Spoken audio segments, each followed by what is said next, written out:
Apakah Anda pernah mendengar tentang seorang raja yang mengaku sebagai Tuhan dan menentang Nabi? Ia adalah orang pertama yang menguasai ilmu sihir dan membangun menara Babel. Ia mati karena seekor nyamuk yang bersarang di kepalanya selama 400 tahun. Jika Anda penasaran dengan kisah ini, simaklah video ini sampai habis.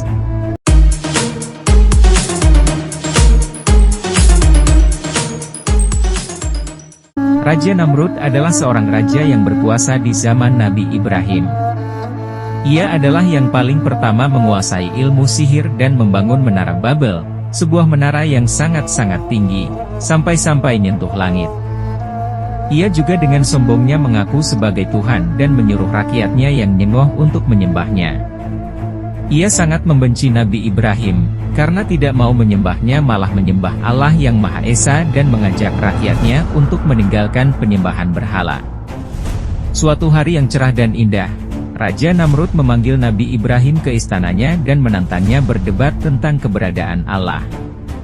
Raja Namrud pun berkata, "Hei Ibrahim, siapakah Tuhanmu yang kau sembah itu?"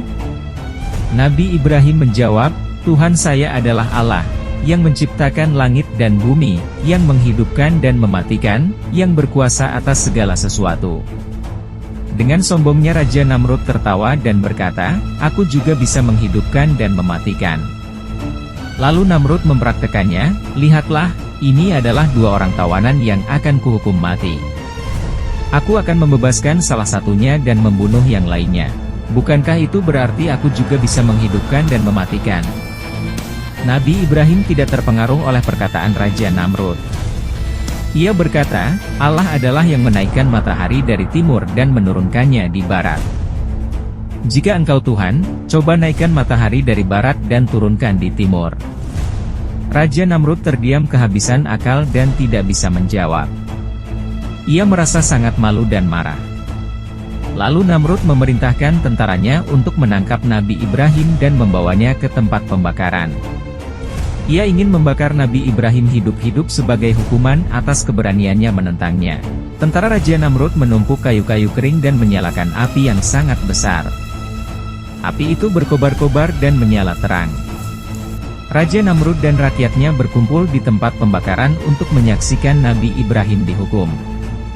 Nabi Ibrahim dibawa ke depan api yang sangat besar dan disiapkan untuk dilempar ke dalamnya.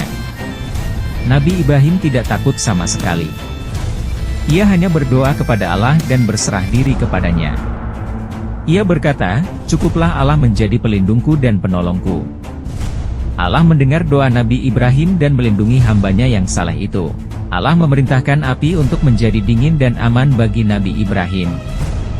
Api itu pun berubah menjadi dingin, sampai-sampai Nabi Ibrahim kedinginan di dalamnya dan tidak membakar Nabi Ibrahim sama sekali. Nabi Ibrahim berjalan keluar dari api dengan selamat dan sehat. Raja Namrud dan rakyatnya terkejut dan heran. Mereka tidak percaya dengan apa yang mereka lihat. Mereka menyadari bahwa Nabi Ibrahim benar-benar di bawah perlindungan Allah, yang Maha Kuasa dan Maha Penyayang. Mengerikan. Namun, Raja Namrud masih tidak mau mengakui kebenaran Nabi Ibrahim. Ia masih sombong dan angkuh. Dengan sombongnya ia masih mengaku sebagai Tuhan dan menentang Allah. Ia tidak tahu bahwa Allah telah menyiapkan azab yang sangat pedih baginya. Allah mengirimkan seekor nyamuk yang sangat kecil untuk menghukum Raja Namrud. Nyamuk itu masuk ke dalam hidung Raja Namrud dan bersarang di kepalanya.